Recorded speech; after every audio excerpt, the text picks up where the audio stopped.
సినాటి వార్తా విశేషాలు. ప్రజావేదిక కూల్చివేతతో గత ప్రభుత్వం విధ్వంసం మొదలైందని ఏపీ ముఖ్యమంత్రి నారా చంద్రబాబు నాయుడు వ్యాఖ్యానించారు. గత ప్రభుత్వ ఆకృత్యాలను భరించలేకే ఎన్నికల్లో ప్రజలు వారికి గుణపాఠం చెప్పారని పేర్కొన్నారు. గత 5 ఏళ్లలో వైసీపీ నాయకులు రాష్ట్రంలోని అన్ని రంగాలను దోచుకున్నారని విమర్శించారు. అమరావతిలో జరుగుతున్న కలెక్టర్ల సమావేశంలో మాట్లాడుతూ ఆయన వ్యాఖ్యలు చేశారు. కలెక్టర్లతో సమావేశం పెట్టి మరీ వేదికను కూల్చివేశారని ఆవేదన వ్యక్తం చేశారు. గత ప్రభుత్వ ఆకృత్యాలను భరించలేక ఎన్నికల్లో ప్రజలు వారికి గుణపాఠం చెప్పారని పేర్కొన్నారు. గత 5 ఏళ్లలో వైసీపీ నాయకులు రాష్ట్రంలోని అన్ని రంగాలను దోచుకున్నారని విమర్శించారు. గత ప్రభుత్వంలో చూసిన విధ్వంసం, బెదిరింపులు తమ ప్రభుత్వంలో ఉండవని స్పష్టం చేశారు. చిన్న చిన్న తప్పులుంటే సరిచేయవచ్చని, కానీ విధ్వంసమైన రాష్ట్రాన్ని పునర్నిర్మించాలంటే మాత్రం చాలా కష్టపడాల్సి ఉంటుందని తెలియజేశారు. ఇకపై ప్రతి 3 నెలలకు ఒకసారి కలెక్టరేట్లో కాన్ఫరెన్స్ నిర్వహిస్తామని తెలిపారు. కూటమి ప్రభుత్వం ఇకపై ఎప్పటికప్పుడు లక్ష్యాలను నిర్దేశించుకొని ముందుకు వెళ్తుందని, నేటి కలెక్టర్ల సమావేశం చరిత్రను తిరగరాయిపోతుందని పేర్కొన్నారు. తాను కూడా ఇకపై సమయపాలన పాటిస్తానని, తన పనితీరుపైన రివ్యూ ఉంటుందని చంద్రబాబు తెలిపారు. ఇప్పుడు ఇక్కడ మన కాన్ఫరెన్స్ కూడా అందరూ కూడా ఒకే వేవ్ లెంగ్త్ లో పనిచేయాలని డిస్ట్రిక్ట్ లెవెల్లో ఉండే డిస్ట్రిక్ట్ ఆఫీసర్స్ అందరినీ వీడియో కాన్ఫరెన్స్ లో పెట్టాం. అక్కడుండే డిస్ట్రిక్ట్ ఆఫీసర్స్కి అందరికి కూడా నా నమస్కారాలు. మొట్టమొదటిసారిగా కలెక్టర్స్ కాన్ఫరెన్స్కి మీకు అందరికీ స్వాగతం. ఇది ఒక హిస్టారికల్ కాన్ఫరెన్స్. ఎప్పుడు కూడా ఎప్పటికప్పుడు ఒక లక్ష్యాలను నిర్దేశించుకుని తద్వారా ముందుకు పోవాల్సిన అవసరం ఉంది. నేను ఈరోజు కొత్తగా ఈ కాన్ఫరెన్స్లు పెట్టడం లేదు. 95లో నేను ముఖ్యమంత్రి అయినప్పటి నుంచి ఇది 4th టైం సీఎం అయిన తర్వాత విధిగా కలెక్టర్స్ కాన్ఫరెన్స్లు పెట్టి ఏం చేయాలనేది ఒక డైరెక్షన్ ఇవ్వడం కానీ కలెక్టివ్ రెస్పాన్సిబిలిటీ గుర్తు చేస్తూ ముందుకెళ్ళాం. ఇప్పుడే మిత్రులు మాట్లాడారు. ఈరోజు మనం కాన్ఫరెన్స్ ఒక చరిత్ర తిరగ రాయబోతుంది. అదే సమయంలో మనందరం ఒకటి గుర్తుపెట్టుకోవాల్సిన అవసరం ఉంది. 5 ఏళ్లకు మునుపు ఒక కాన్ఫరెన్స్ పెట్టారు. కొంతమందికి ఉండే ఆఫీసర్లకి, సీనియర్ ఆఫీసర్లకి అందరికీ జ్ఞాపకం ఉంటుంది. అదే ప్రజావేదికలో కలెక్టర్స్ కాన్ఫరెన్స్ పెట్టి ఆనాటి ముఖ్యమంత్రి ఈ కాన్ఫరెన్స్ అవుతానే ఈ బిల్డింగ్ను కూలగొడతామని అనౌన్స్ చేసి విధ్వంసానికి శ్రీకారం చుట్టాడు. అక్కడి నుంచి 5 ఏళ్లు.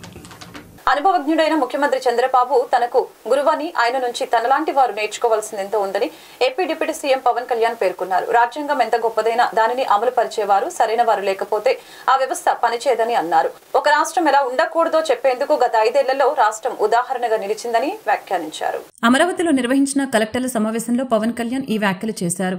రాజ్యాంగం ఎంత గొప్పదైనా దానిని అమలు పరిచేవారు సరిగ్గా లేకపోతే ఆ వ్యవస్థ పనిచేయలేదని పవన్ కళ్యాణ్ పేర్కొన్నారు. బలహీనమైన రాజ్యాంగం ఉన్నా ప్రజల కోసం పనిచేసేవారు ఉంటే ఆ వ్యవస్థ బాగా పనిచేస్తుందని అభిప్రాయపడ్డారు. నేర్చుకోవాలని తపన ఉన్న తనలాంటి వారందరూ కలిసి వ్యవస్థని ముందుకు తీసుకువెళ్తామని పేర్కొన్నారు. చంద్రబాబు విజన్ను ముందుకు తీసుకువెళ్తామని తెలిపారు. విభజన వలన ఎన్నో ఇబ్బందులు పడ్డామని, అవమానాలు ఎదుర్కొన్నామని పేర్కొన్నారు. సీఎం చెబుతున్న స్కిల్ సెన్సెక్స్ కు సలహాలు, సూచనలు అవసరమని వివరించారు. ఒక రాష్ట్రం ఎలా ఉండకూడదో చెప్పేందుకు గత 5 ఏళ్లలో రాష్ట్రం ఉదాహరణగా నిలిచిందని తెలిపారు. రాష్ట్రంలో ఒకే రోజు 13,326 గ్రామాల్లో సభలు ఏర్పాటు చేసి తీర్మానాలు చేశామని, గ్రామాల్లో సాలిడ్ వేస్ట్ మేనేజ్మెంట్ అమలు చేస్తున్నట్లు పేర్కొన్నారు. పిఠాపురంలో లిక్విడ్ వేస్ట్ మేనేజ్మెంట్ ను పైలట్ జెక్ట్ గా చేపడుతున్నట్లు పవన్ కళ్యాణ్ తెలియజేశారు.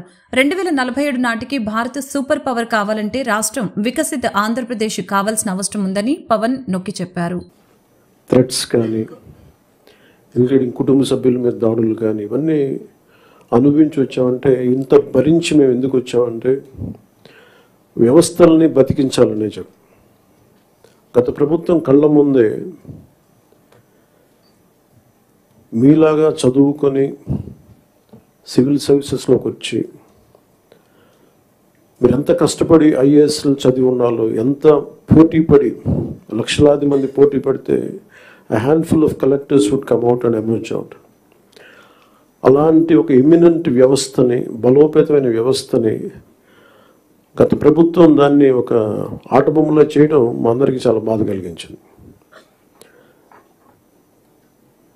మేమందరం కూడా దేనికి బయటకు వచ్చామంటే ఈ వ్యవస్థని బలోపేతం చేయాలి, వ్యవస్థని బలహీనం చేస్తారని చెప్పి at the cost of our life దెబ్బలు తిని, ఒకవేళ మేము రాకపోయినా కానీ ప్రజాక్షేత్రంలో నిలబడి ఈ వ్యవస్థని బలోపేతం చేయాలని ఉద్దేశంతో ఇక్కడికి వచ్చాం. But God's grace and people's commitment, they save the democracy, they brought us into power.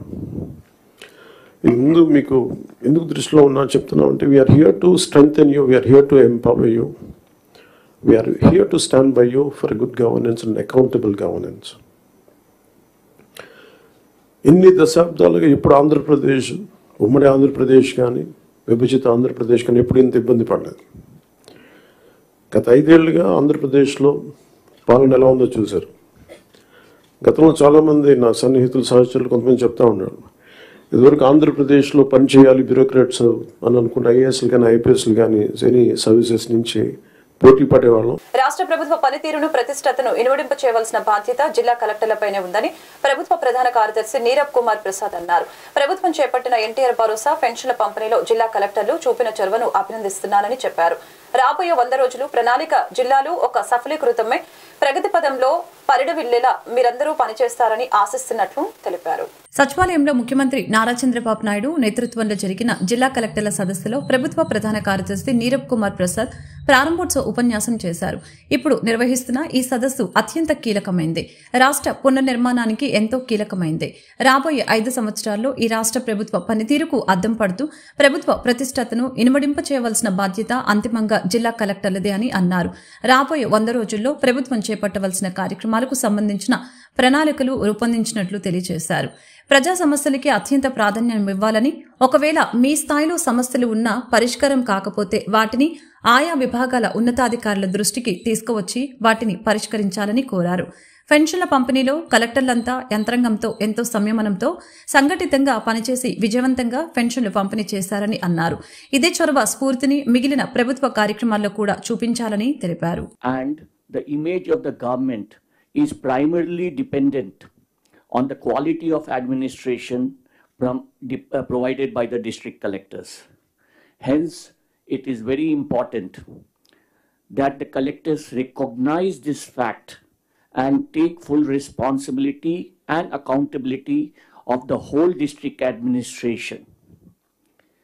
A significant and discernible difference should be visible in the district administration to all in Andhra Pradesh and even outside immediately within 100 days by your advance actions, planning, scheme implementations, responses to incidents and leadership of your districts.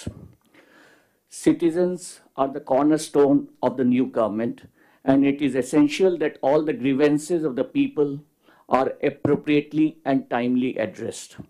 Collectors must take personal initiative in this regard and strictly follow the people first principle.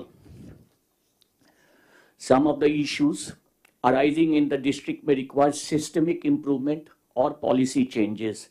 I strongly urge the district collectors to follow the protocol of taking up these issues with the respective heads of the departments or the secretaries of the departments in the true spirit of institution building. Court order కాపీలోని అంశాలను అమలు చేయమని అడిగిన లాయర్లపై పోలీసులు కేసులు నమోదు చేయడం వలన ఇది చాలా దుర్మార్గమని బార్ అసోసియేషన్ అధ్యక్షులు కాసు వెంకటరెడ్డి ఆరోపించారు. సోమవారం అసోసియేషన్ కార్యాలయంలో ఏర్పాటు చేసిన మీడియా సమావేశంలో వారు మాట్లాడారు. ఈ సమావేశంలో సీనియర్ అడ్వకేట్ వైకేతో పాటు అసోసియేషన్లోని కార్యవర్గ సభ్యులు కూడా పాల్గొని పోలీస్ వైఖరిని తప్పుపట్టారు.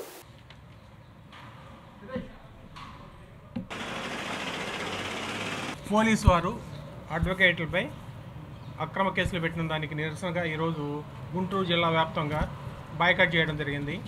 ఒక అడ్వకేటు కోర్టు ఆర్డర్ ప్రకారం కమిషనర్గా వెళ్తే ఆ కమిషనర్గా వెళ్ళిన వ్యక్తి మీద కేసులు పెట్టడం, రెండోది ఒక ముద్దాయికి బెయిల్ వేశారనే ఉద్దేశంతో ఆ వ్యక్తి మీద కూడా పోలీసులు వాడు కేసులు పెట్టడం చాలా దుర్మార్గం. కాబట్టి ఇది మేము ఖండిస్తున్నాం. కేవలం వాళ్ళు మేము కాకి డ్రాస్ వేసుకున్నాము, మమ్మల్ని ఏమి చేయలేరు అనే ఉద్దేశంతో ఈ విధంగా చేస్తున్నారు.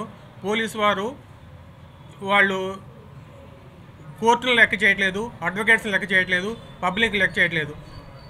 కాబట్టి మేము ఇది చాలా సీరియస్గా తీసుకుంటున్నాము. ఇప్పుడు ఈ విధంగా ఈ అడ్వకేట్ మీద, కోర్టు కమిషనర్గా వెళ్ళిన అడ్వకేట్ మీద ఎఫ్ఐఆర్ రిజిస్టర్ చేసిన వ్యక్తిని, ఎస్ఐని కానీ సిఐని కానీ వాళ్ళని సస్పెండ్ చేయాలని చెప్పేసి మేము కోరుతున్నాం. ఒక అడ్వకేట్కి ముద్దాయిలకి మీరు బెయిల్స్ వేయడానికి వీల్లేదు అని చెప్పేసి వాళ్ళు ఇష్టం వచ్చినట్టు చేస్తున్నారు. ఇది పద్ధతి కాదు. రాజ్యాంగం ఎవరికైనా ఒకటే. మేము చట్టానికి అతీతులు అనుకుంటున్నారు, అది చట్టానికి అతీతులు కాదు. మేము ఇది విషయాన్ని చాలా సీరియస్గా చేస్తున్నాము. అదే ఎఫ్ఐఆర్ అయిందండి, 2 ఎఫ్ఐఆర్ నెంబరు. అది మంగళగిరిది గవాస్కర్ అనే వ్యక్తి మీద కూడా ఇది కేసు పెట్టడం జరిగింది. ఇది కేవలం ముద్దాయిలకి బెయిల్ వేశారనే ఉద్దేశంతో. గుంటూరు జిల్లా బార్ ఫెడరేషన్ నిర్ణయం ప్రకారం మొత్తం జిల్లాలో ఈ రోజున న్యాయవాదులు విధులకు హాజరు కాకుండా తమ క్లయింట్లకి ఒక రకంగా ఇబ్బంది కలిగినా కూడా ఈ చర్యకు ఎందుకు దిగవలసి వచ్చిందో సమాజం అర్థం చేసుకోమని, ప్రభుత్వాధికారులు అర్థం చేసుకోమని, పోలీసు ఉన్నతాధికారులు అర్థం చేసుకోమని గుంటూరు బార్ అసోసియేషన్ తరఫున మేము కోరుతా ఉన్నాం. ఒక లాయర్ మీద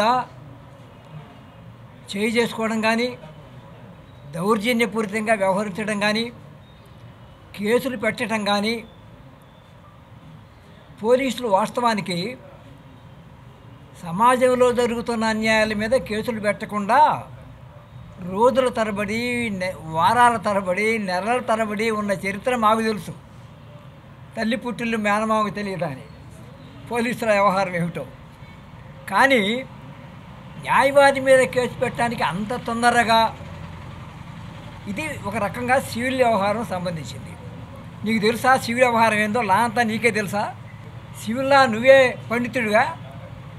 మేమే ఆత్మగౌరవాన్ని కాపాడుకోలేకపోతే మా క్లయింట్స్ ఆత్మగౌరవాన్ని ఏం కాపాడుతాం? మా హక్కులే మేము కాపాడుకోలేకపోతే మా క్లయింట్స్ హక్కులు మేమేం కాపాడుతాం? అందువల్ల మేము ఆత్మగౌరవంతో ఉంటాం. నీ దగ్గర బానిసలాగా తలవంచం. అది నీ కోపం, నాకు తెలుసు. జిల్లాలోని ప్రజలు ఎదుర్కొంటున్న సమస్యల పరిష్కారం కోసం ప్రతి సోమవారం కలెక్టర్ కార్యాలయంలో నిర్వహించే కలెక్టర్ గ్రీవెన్స్ కు ఫిర్యాదుదారులు పెద్ద సంఖ్యలో తరలివచ్చారు. గ్రీవెన్స్ కు హాజరైన ఫిర్యాదుదారుల వద్ద నుంచి డిప్యూటీ కలెక్టర్లు అర్జీలను స్వీకరించడం జరిగింది. అనంతరం గ్రీవెన్స్ వద్ద కలిసిన మీడియాతో ఫిర్యాదుదారులు తమ సమస్యల్ని వివరించి ఆవేదన వ్యక్తం చేశారు.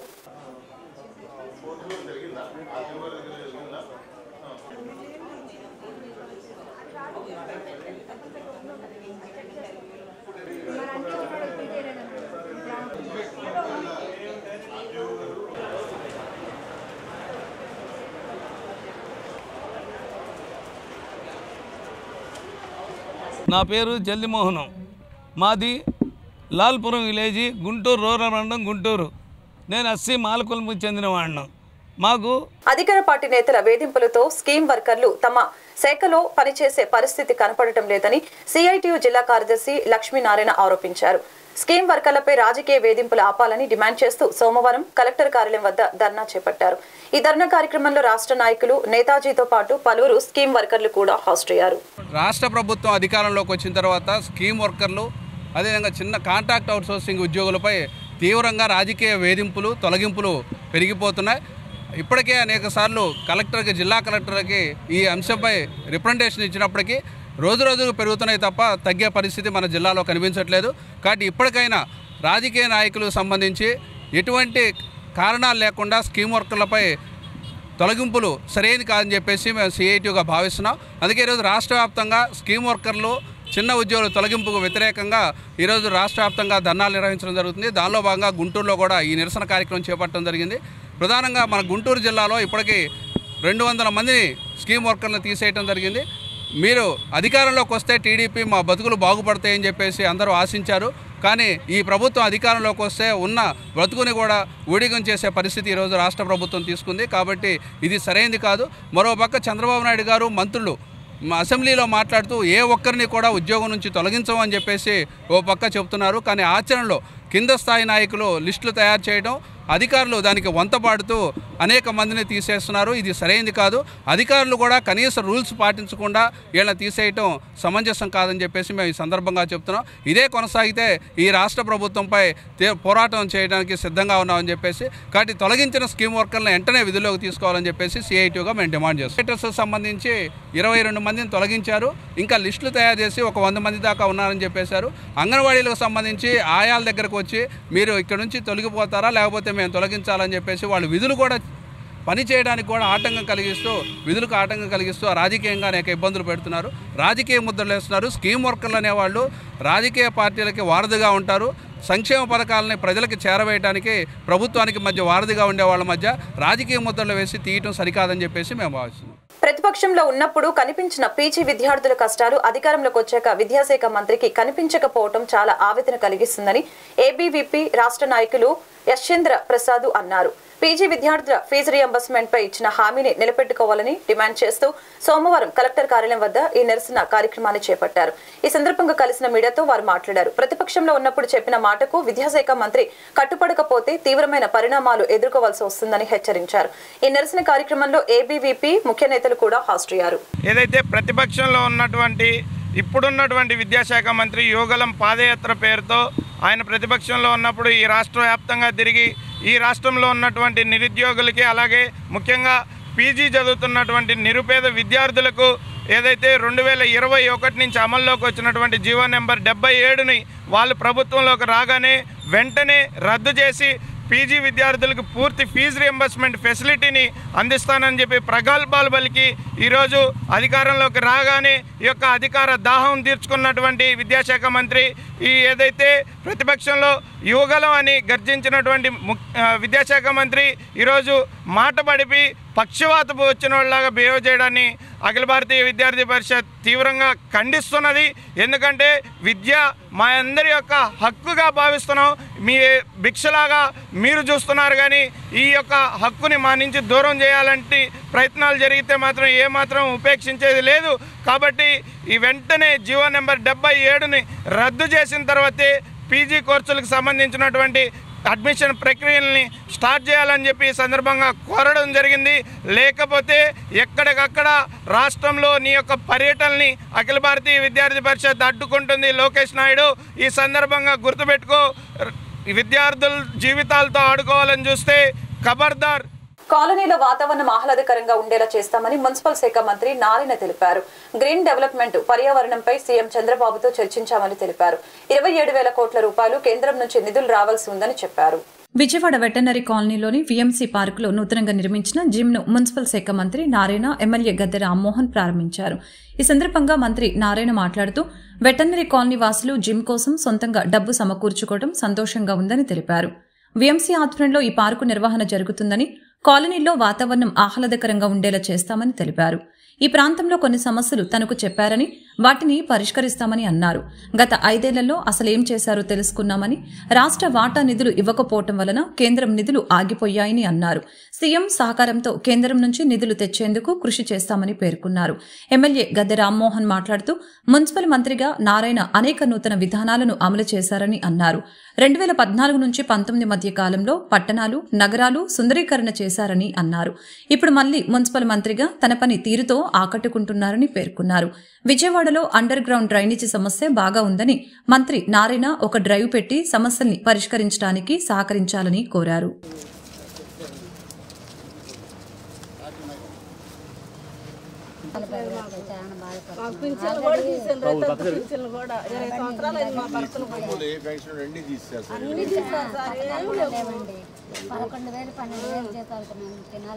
అద్దెలు కట్టుకోవాలా, ఎన్ని కట్టుకోవాలి, పింఛన్లు తీసేది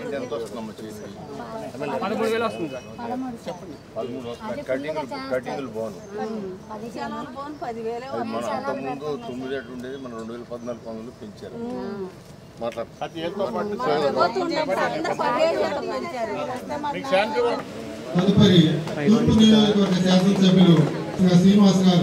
ముఖ్యమంత్రి గారు యాక్చువల్గా ఎక్కువ ప్రయారిటీ గ్రీనరీకి ఇస్తారు. అందుకనే గ్రీన్ కార్పొరేషన్ 2014 నుంచి 19 దాకా గ్రీన్ కార్పొరేషన్ ఎస్టాబ్లిష్ చేశారు. దానికి ఒక ఎండీని కూడా వేయటం జరిగింది. దాని మీద స్పెషల్ డ్రైవ్ జరగడం జరిగింది. మనకు అప్పుడున్న 114 మున్సిపాలిటీస్లో దానికి ప్రత్యేకమైన ఇంపార్టెన్స్ ఇవ్వడం జరిగింది. నిన్నే యాక్చువల్గా ముఖ్యమంత్రి గారితో డిస్కస్ చేస్తూ ఈ గ్రీన్ కార్పొరేషన్ దాని మీద, స్వచ్ఛాంధ్ర దాని మీద, రెండింటి మీద డిస్కస్ చేశాను. ఈ రెండింటికి కూడా ఫారెస్ట్ ఆఫీసర్లు ఇస్తే ఇంకా బెటర్గా చేయొచ్చు, వాళ్ళకైతే ఇంకొకరు బెటర్ అవగాహన ఉంటుందని నేను నిన్న ఒక 15 నిమిషాలు దీని మీద డిస్కస్ చేశాం. ముఖ్యమంత్రి గారు కూడా ఒక డైరెక్షన్ ఇచ్చారు, ఎలా గ్రీనరీ డెవలప్ చేయాలా, పార్కులు డెవలప్ చేయాలి, యాక్టివిటీస్ ఎలా డెవలప్ చేయాలి, జిమ్స్ కావచ్చు, వాకింగ్ ట్రాక్ కావచ్చు, ఇవన్నీ కూడా నిన్న సండే అయినా నిన్న యాక్చువల్గా డిస్కస్ చేయడం జరిగింది. ఈరోజు కొన్ని సమస్యలు ఇక్కడ చెప్పారు. మొదటిది ఇక్కడ ప్రధానంగా నేను గతంలో గన్నవరం శాసనసభ్యుడిగా చేశాను, తర్వాత పార్లమెంట్ సభ్యుడిగా చేశాను. అనేక మంది మంత్రులతో నిత్యం పనులు చేశాను. కానీ విజయవాడ ఈస్ట్ వచ్చిన తర్వాత మీరు ఒక్కళ్ళే సార్, మాకు ఇంకెవరితోనూ పని లేదు సార్. ఒక మున్సిపల్ మినిస్టర్ గారిని ఇంకో డిపార్ట్మెంట్తోనే పని లేదు. కమిషనర్ గారిని ఏమనంటే కమిషనర్ గారిని అడగాలి, ఏమైనా కావాలంటే మన మినిస్టర్ గారిని అడగాలి. మీ ఇద్దరే కాబట్టి ఇక్కడ విజయవాడలో ప్రధానంగా ఉన్న సమస్యలు అండర్ గ్రౌండ్ డ్రైనేజ్ మొత్తం కూడా చాలా చోట్ల ఫెయిల్ అయిపోయి ఉంది సార్. అది రోడ్డు మీదకి వచ్చేస్తుంది సార్. దాన్ని మీరు ఒక ప్రత్యేకమైన దృష్టి పెట్టి ఒకసారి ఒక డ్రైవ్ చేసి అందరు అధికారులను తీసుకొచ్చి దాన్ని ఏ విధంగా, ఎందుకంటే సార్ ఇళ్లలో వెళ్ళిందంతా కూడా రోడ్డు మీదకి వచ్చేస్తుంది. పిల్లలు కూడా తొక్కకుండా అనేక మంది అనారోగ్యానికి గురవుతున్నారు. అంగన్వాడీ ఆశా మధ్యాహ్న భోజనం, VOA, school sanitation, field assistant తదితర చిరు ఉద్యోగులపై రాజకీయ వేధింపులు, అక్రమ తొలగింపులు ఆపాలని సిఐటియు డిమాండ్ చేసింది.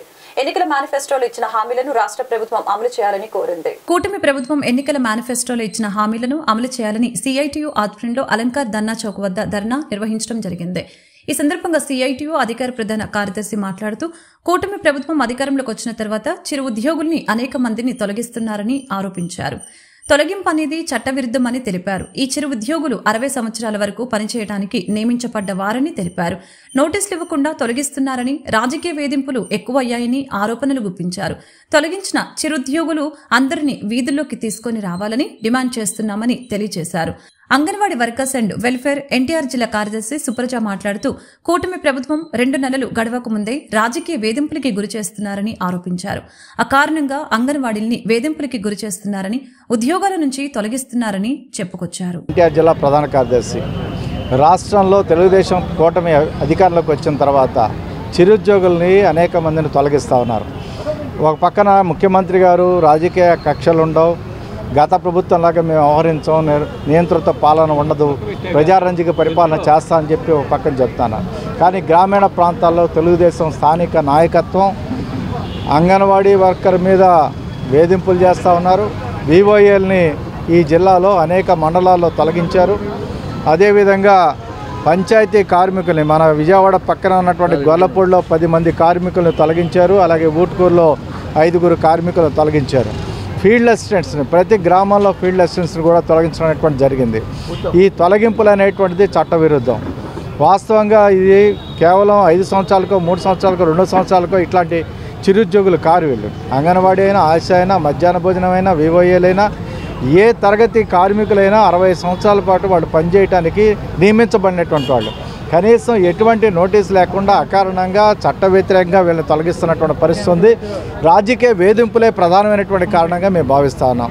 కొంతమందిని బలవంతంగా కూడా ఫీల్డ్ అసిస్టెంట్ని, వివోఏల్ని రాజీనామా చేయించినటువంటి పరిస్థితి కూడా ఉంది. ఈ రాజీనామాలు అనేటువంటి చెల్లవని కూడా మేము చెప్తా ఉన్నాం. ఎప్పటికైనా తెలుగుదేశం ప్రభుత్వం వెంటనే ఈ తొలగించినటువంటి కార్మికులను విధుల్లో తీసుకోవాలని చెప్పేసి మేము డిమాండ్ చేస్తూ ఉన్నాం. ఈ రకమైనటువంటి కష్ట సాధింపు చర్యలు సరైనది కాదు. గతంలో కూడా వైసీపీ ప్రభుత్వం అధికారంలోకి వచ్చిన తర్వాత అంగన్వాడీల మీద, చిరుద్యోగుల మీద పెద్ద ఎత్తున దాడి చేసినటువంటి పరిస్థితి ఉంది, తొలగించినటువంటి పరిస్థితి ఉంది. మరి ఆ ప్రభుత్వం ఈరోజు ప్రతిపక్ష స్థానం. Supraja, anganwadi workers and helpers union NTR జిల్లా కార్యదర్శి, మధ్యాహ్న భోజన పథకం కార్యదర్శి. ఈరోజు తెలుగుదేశం ప్రభుత్వం అధికారంలోకి వచ్చి 2 నెలలు పూర్తి చేసుకోలేదు. అయినా సరే రాజకీయ వేధింపులలో ముందు భాగాన ఉన్నది. ఈ రోజు ఏంటంటే కొత్తగా అన్నమాట, అంగన్వాడీ కార్యకర్తలు గతంలో వాళ్ళ కుటుంబాలలో ఏమన్నా కేసులు ఉంటే వాటిని బయటికి తీసుకువచ్చి అంగన్వాడీ కార్యకర్తల పేర్లను కూడా జోడించి వాళ్ళకి ఎఫ్ఐఆర్లు నమోదు చేయించి, మీకు ఎఫ్ఐఆర్ ఉంది కాబట్టి మీ అంతటా మీరే, మేము తీసేయటం కాదు, మీ అంతటా మీరే రాజీనామా చేసి వెళ్ళిపోండి అని చెప్తున్నారు. అధికారులు కూడా దీనికి వత్తాసు పలుకుతున్నారు. ఎందుకమ్మా వచ్చిన గొడవ, నువ్వు వెళ్ళిపో, రాజీనామా చేసి వెళ్ళిపో అని చెప్తున్నారు. అదేవిధంగా మధ్యాహ్న భోజన పథకం గంపలగూడెంలో 12 మందిని తీసేశారు, జగ్గయ్యపేటలో 4 తీసేశారు. తర్వాత మనకి వివోఏలు ఇప్పుడు వీర్లపాడు మండలంలో తీశారు, జీకొండూరు మండలంలో తీసేస్తున్నారు. ఎక్కడ చూసినా అంగన్వాడీ, ఆశా, మధ్యాహ్న భోజన పథకం, వివోఏలు ఇలా వీళ్ళందరి మీద గ్రామ పంచాయతీ వాళ్ళు, ఈ చిరు ఉద్యోగులు ఈరోజు ఈ ప్రభుత్వం వస్తే వాళ్ళ బతుకులు బాగుపడతాయి అని గత 5 సంవత్సరాలు ఉన్న ప్రభుత్వం మీద విసిగి. హిందూపూర్లో సంబంధం లేకపోయినా న్యాయవాది కాంగ్రెస్ పార్టీ నాయకుడు రాజ్ సంపత్ పై కేసు పెట్టి పోలీసులు హింసించారని, మే 29వ తేదీన ప్రత్యర్థులు సంపత్ను బలవంతంగా తీసుకువెళ్లి హత్య చేసిన ఇంతవరకు చర్యలు లేవని మాజీ ఎంపీ హర్ష కుమార్ ఆరోపించారు. హోంమంత్రి అనిత దృష్టికి తీసుకువెళ్లినా ఇప్పటి వరకు చర్యలు శూన్యమని అన్నారు. 3 నెలలైన తెలుగుదేశం పార్టీ ప్రభుత్వం హంతకులను అరెస్టు చేయలేదంటే వైకాపా ప్రభుత్వం చేసినట్లే తెలుగుదేశం పార్టీ కూడా చేస్తుందని ఆరోపించారు. ఈ కేసును సిబిఐకి అప్పగించాలని డిమాండ్ చేశారు. కోడికత్తి విషయం మీద గాంధీనగర్ ప్రెస్ క్లబ్ నందు విలేకరుల సమావేశం జరిపారు. ఈ సందర్భంగా మాజీ ఎంపీ హర్ష కుమార్ మాట్లాడుతూ, న్యాయవాది కాంగ్రెస్ పార్టీ నాయకుడు రాజ్ సంపత్ పై సంబంధం లేకపోయినా పోలీసులు కేసు పెట్టారని, ప్రత్యర్థులు మే 29వ తేదీన సంపత్ను బలవంతంగా తీసుకువెళ్లి హిందూపూర్లో న్యాయవాది రియల్ ఎస్టేట్ వ్యాపారస్తుడైన KC Krishna Reddy, KC Nagarjuna Reddy, KC Sai Prasad Reddy, settlement Ramji ఈ కేసులో ముద్దాయిలుగా ఉన్నారని, రామ్జీని అరెస్టు చేసిన బెయిల్పై ఉన్నాడని, అసలు ముద్దాయిలను ఇంతవరకు అరెస్టు చేయలేదని తెలిపారు. రాష్ట్ర పోలీసులపై నమ్మకం లేదని ఈ కేసును సిబిఐకి అప్పజెప్పాలని ఆయన డిమాండ్ చేశారు. So Sampath Kumar advocate murder కేసులా ఫ్లా అంటే దానిలో లోపలలో ఏమున్నాయి, పోలీసు వాళ్ళు చేసిన హస్తం ఏముంది అంటే మీరు అర్థం చేసుకోండి. సంపత్ కుమార్ మర్డర్ అయిన తర్వాత ముద్దాయిలకు పట్టుకున్న తర్వాత పోలీసు వాళ్ళు ఇప్పుడు వరకు పోలీస్ కస్టడీ చేసి వాళ్ళని ఏది డీటెయిల్స్ లాగాలేదు. మీరు అర్థం చేసుకో, చిన్న చిన్న కేసులు, దొంగతనం కేసుల పోలీస్ కస్టడీ తీసుకుంటారు. కానీ ఒక national student union of India general secretary, he is the close friend of the Rahul Gandhi. మీరు గూగుల్లో సంపత్ కుమార్ అడ్వకేట్ చూస్తే number of photos, number of videos Rahul గాంధీతో జోడో యాత్రలో ఆయన ఉండడు. ఆయన is a incharge of the Kerala election campaigner. So అటువంటి మనిషి మర్డర్ అయిన తర్వాత కూడా ఇప్పుడు వరకు పోలీసు వాళ్ళు మర్డర్ చేసిన ముద్దాయిలకు 4 పట్టిన తర్వాత కూడా పోలీస్ కస్టడీలో ఇంట్రాగేషన్ చేయలేదు, ఇన్వెస్టిగేషన్ చేయలేదంటే ఎంత పోలీసు హ్యాండ్ ఇన్ గ్లో ఉంది ముద్దాయిలతో మీరు అర్థం చేసుకుంది. న్యాయవాది సలీం మాట్లాడుతూ, చిన్న దొంగతనం చేసినా వాళ్ళని అరెస్టు చేసి పోలీసులు జాతీయ నాయకుడు సంపత్ను హత్య చేసినా ఎందుకు స్పందించలేదని ప్రశ్నించారు. ఈ కేసులో చాలా పెద్ద మొత్తంలో డబ్బులు చేతులు మారాయని, ఈ కేసులో ఉన్న వారిపై చర్యలు తీసుకోవాలని హైకోర్టులో రిట్ పిటిషన్ వేస్తున్నట్లు తెలిపారు. పాయింట్ నెంబర్ 2 ఏముందంటే, ఈ కేసులో ముద్దాయికి కృష్ణారెడ్డి అండ్ అదర్స్కి ఎవరున్నారు, డిఫెన్స్ లాయర్ పోసాని వెంకటేశ్వర్ గారు చేతిలో సిడి ఫైల్ వచ్చింది. కానీ అదే సిడి ఫైల్ రాలేదని 4 టైమ్ పీపీ ఎవరు ఉన్నాడో, ఏజీపీ ఎవరు ఉన్నాడో హైకోర్టులో ఆయన కోర్టుకి రిక్వెస్ట్ చేశారు, నా దగ్గర సిడి ఫైల్ రాలేదు, అందుకే నేను ఈ కేసు డీటెయిల్స్ మీకు ఇన్లైట్ చేయలేదు అని కోర్టుకి ఇన్లైట్ చేయలేని విషయము. కానీ పోసాని వెంకటేష్ ఎవరు ఉన్నారు ఈ ముద్దాయికి లాయర్, అతనికి ఎలా వచ్చింది, ఇది చాలా వాల్యుబుల్ అండి. ఈ 2 పాయింట్స్ మీద మీరు అర్థం చేసుకుంటే ఈ కేసులో ఎంత మనీ ట్రయల్ అయింది, ఎంత మనీ సర్క్యులేషన్ అయింది మీరు అర్థం చేసుకోండి. సో ఇన్ దిస్ కేసులో మనం కూడా చాలా సీరియస్గా ఉన్నాము. ప్రభుత్వ ఉద్యోగులకు ఎలాంటి రూల్స్ వర్తిస్తాయో సచివాలయ ఉద్యోగులకి రూల్స్ అన్నిటినీ వర్తింపచేయాలని గ్రామ వార్డు సచివాలయ ఉద్యోగుల సమైక్య రాష్ట్ర అధ్యక్షుడు తోటకూర కోటేశ్వరరావు ప్రభుత్వానికి విజ్ఞప్తి చేశారు. సచివాలయాల్లో పనిచేస్తున్న వివిధ శాఖల ఉద్యోగుల సమస్యలపై ఉన్నత స్థాయి అధికారులతో కమిటీ వేసి సమస్యలని వీలైనంత త్వరగా పరిష్కరించేందుకు కృషి చేయాలని డిమాండ్ చేశారు. గ్రామ వార్డు సచివాలయ ఉద్యోగుల సమైక్య ఆధ్వర్యంలో సోమవారం గాంధీనగర్ ప్రెస్ క్లబ్ లో మీడియా సమావేశం జరిగింది. ఈ సమావేశంలో రాష్ట్ర అధ్యక్షులు కోటేశ్వరరావు మాట్లాడుతూ, సచివాలయ ఉద్యోగులు పలు సమస్యలతో ఇబ్బందులు పడుతున్నారని, 2 నేషనల్ ఇంక్రిమెంట్లు పెండింగ్ లో ఉన్నాయని, ప్రొబేషన్ డిక్లరేషన్ ఆలస్యమైనందువలన బకాయిలు పెండింగ్లో ఉన్నాయని వాటిని ప్రభుత్వం వెంటనే విడుదల చేయాలని ప్రభుత్వాన్ని కోరారు. ప్రొబేషన్ డిక్లరేషన్ అయిన నాటి నుంచి సచివాలయ ఉద్యోగులకి జూనియర్ అసిస్టెంట్ పే స్కేల్ కల్పించాలని ప్రభుత్వాన్ని డిమాండ్ చేశారు. పదోన్నతి ఛానల్ క్రియేట్ చేసి బదిలీలు పదోన్నతులు కల్పించాలని, యూనిఫామ్ విధానాన్ని రద్దు చేయాలని, ప్రభుత్వ ఉద్యోగులకి వర్తిస్తున్న రూల్స్ అన్ని సచివాలయ ఉద్యోగులకి ఖచ్చితంగా వర్తించేలా చూడాలని విజ్ఞప్తి చేశారు. ఈ సందర్భంగా నూతన కార్యవర్గ కమిటీని ప్రకటించారు. రాష్ట్ర అధ్యక్షులుగా తోటకూర కోటేశ్వరరావు, ప్రధాన కార్యదర్శిగా వై రత్నం పుట్టి, రాష్ట్ర సహ అధ్యక్షులుగా ఎం రమేష్ బాబు, కార్యనిర్వాహక ఉపాధ్యక్షులుగా ఎస్ హరి, రాష్ట్ర కోశాధికారిగా టి తిరుమలయ్య, పలు విభాగాల అధ్యక్ష ఉపాధ్యక్ష కార్యదర్శులు ఆయన్ని ప్రకటించారు. గ్రామ వార్డు సచివాలయ ఉద్యోగులందరం కూడా ప్రభుత్వం చేపట్టిన సంక్షేమ పథకాలు మరియు అభివృద్ధిలో మా వంతు పాత్ర పోషిస్తామని ఈ సందర్భంగా మేము ప్రభుత్వానికి తెలియజేస్తున్నాం. ముఖ్యంగా ఈరోజు మా రాష్ట్ర కమిటీని ప్రకటించడం జరిగింది.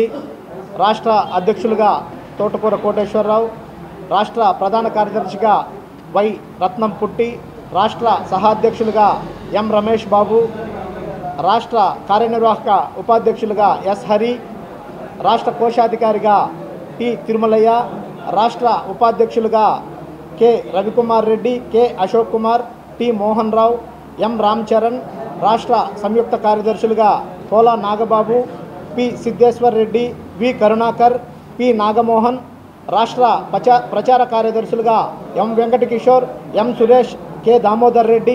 ఇంద్రకీలాద్రి దుర్గగుడి నందు తెలంగాణ రాష్ట్ర ఎలక్షన్ కమిషనర్ సి పార్థసారథి దంపతులు అమ్మవారి ఆలయానికి విచ్చేగా డిప్యూటీ కలెక్టర్ ఆలయ కార్యనిర్వహణాధికారి కెఎస్ రామారావు ఆలయ మర్యాదలతో స్వాగతం పలికారు. అనంతరం తెలంగాణ ఎలక్షన్ కమిషనర్ దంపతులు అమ్మవారిని దర్శనం చేసుకోగా వేద పండితులు వేదాశీర్వచనం చేశారు. అనంతరం వీరికి అమ్మవారి శేషవస్త్రం, ప్రసాదం మరియు చిత్రపటాన్ని అందజేశారు.